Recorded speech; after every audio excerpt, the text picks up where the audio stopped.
Well, aloha gang, it's Jason here. You know, it's weird. I always get asked this pretty much on a daily basis as to why I should buy a home versus renting a home.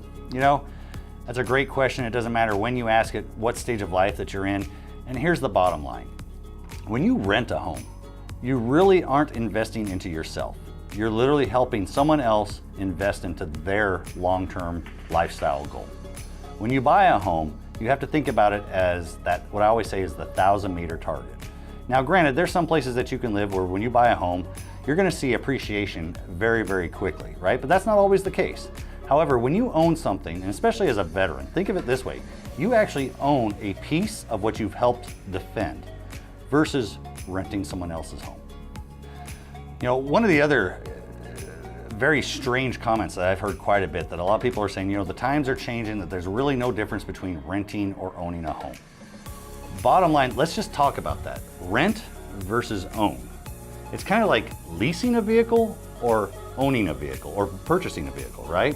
When you lease a vehicle, there's a certain amount of time on it and then you got to give it back. And you either start the process all over again and you continue payments over and over and over, and you can do that. You could do that for life. There are people that lease a vehicle for life, just like there are people that rent a home for life.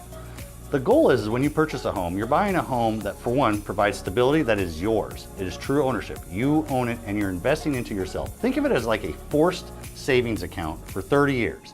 And at the end of that 30 year, at that finish line, now you own something. What people don't realize is it doesn't matter what stage of life that you're in, the number one liability that most American families face today is housing. Now, imagine if you could own something to where you no longer had that liability. Because a lot of people will talk about a house as being an actual asset, which it will become one once you own it or once you have enough equity that you can leverage it to be used as an asset. However, it is literally a liability until you pay it off. If you rent, you always have a liability. You will never be able to turn that or convert that into an actual asset for you. Another great comment that came out yesterday, we had a conversation with a very young family. And I love these type of comments because it lets me know that they're forward thinking and they're thinking about long term. Again, I always talk about how I'm that 1,000-meter target guy, right? Most people, they're the 50-meter. They're like right in front of their face. Someone asked me, Jay, should I buy now or should I wait until I'm your age to buy a home? And I flipped it on them. I said, well, let's think about your retirement. Do you put away into your thrift savings plan now, or do you wait until you have 5 years left in the military and then try to actually put away for it and then be able to sustain the lifestyle that you're used to having right now? Anytime that you can purchase to where it is financially feasible for you and it makes sense, the sooner you can do it, the better. But there's a lot of different circumstances that go into it. It doesn't really matter what age that you are, whether you're young or old, because I don't want to say that you should only buy a home when you're young and not when you're older. It really just depends on your particular set of circumstances. But obviously, the sooner that you can purchase a home and be in a position to purchase a home, absolutely. That totally makes sense. Again, you go from renting where you have literally no ownership value to where you're purchasing and you're establishing that ownership and then turning that into an actual long-term asset. Oh, so I had a great conversation with a young gentleman yesterday.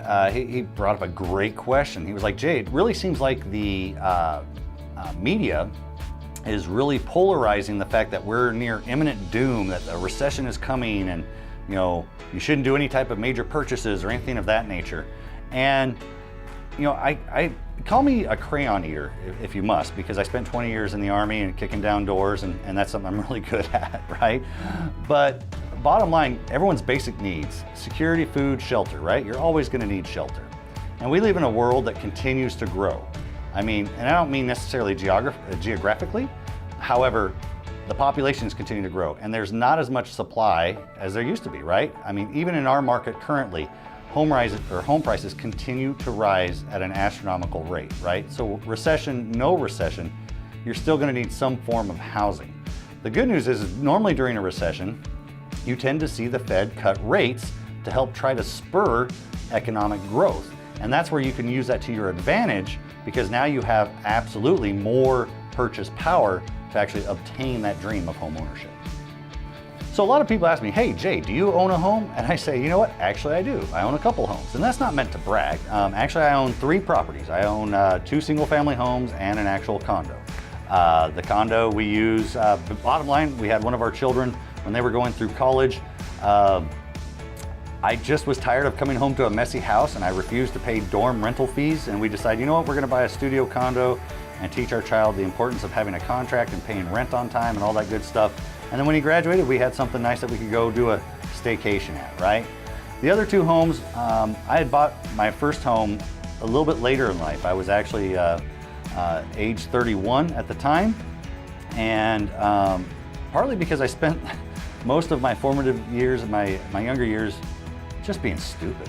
I was chasing tail. I was spending money trying to keep up with the Joneses, going out to the bars and the clubs. I mean, I was just doing dumb things. And I really put no thought into that 1,000-meter target until I actually met my wife, believe it or not.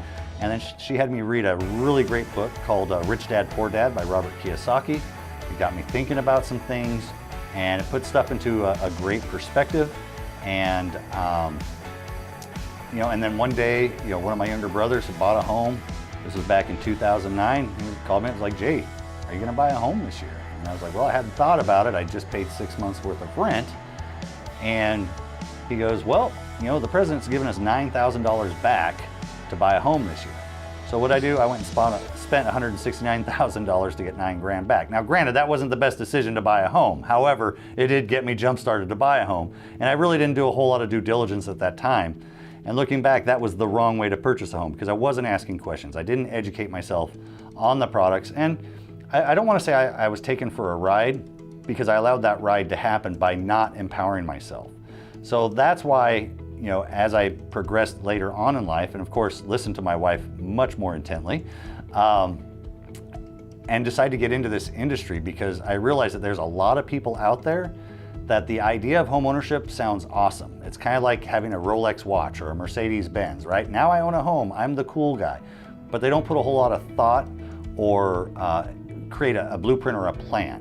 And that's where I realized towards the latter part of my career that I really needed to spend more time with my younger soldiers to help prep them, so that way they didn't make the same mistakes that I made then. And that's what I continue to do now is, you know, we evaluate, we educate, and we empower every veteran that comes through my door. In fact, I spend most times trying to disqualify my veteran from buying a home. If I can't disqualify them, then I know that they are ready, able, and willing to actually purchase a home, right? If I can disqualify them by any means, meaning that I think I can put them in a better position and that they shouldn't buy right now, I'm not afraid to say, "Hey, Bubba, you shouldn't buy a home right now. And here's why. Because you're not in the best position to. My job is to help you improve your foxhole, not make it worse." I took that oath many, many years ago. Hasn't changed since I got out of the Army. You know, I retired in 2015, but I'm gonna continue to do that. And by doing that, by evaluating and then educating our veterans, that empowers them long-term. So whether they purchase a home now or they purchase it later, once they're in the best position to do so, I know I've given them tools that they can keep in their toolbox, and that's that toolbox for life.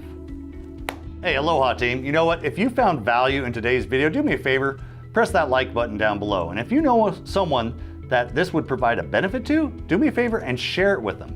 And here's another thing. If you don't want to miss out on any of these future videos, because I like to give a lot of content, make sure you subscribe today. I'm looking forward to talking to you again soon. You have a good one, and aloha.